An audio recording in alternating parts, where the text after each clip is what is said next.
কতবার যে আমি তোমাকে স্পর্শ করতে গিয়ে গুটিয়ে নিয়েছি হাত, সে কথা ঈশ্বর জানেন।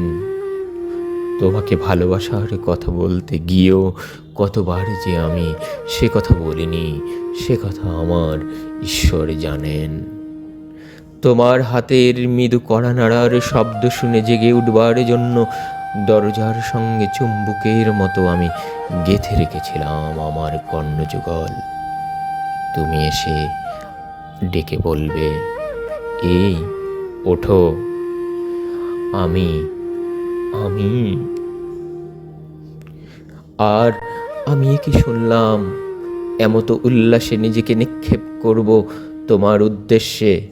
কতবার যে এরকম একটি দৃশ্যের কথা আমি মনে মনে কল্পনা করেছি, সে কথা আমার ঈশ্বর জানেন। আমার চুল পেকেছে তোমার জন্য, আমার গায়ে জ্বর এসেছে তোমার জন্য। আমার ঈশ্বর জানেন আমার মৃত্যু হবে তোমার জন্য। তারপর অনেক দিন পর একদিন তুমিও জানবে আমি জন্মেছিলাম তোমার জন্য, শুধু তোমার জন্য।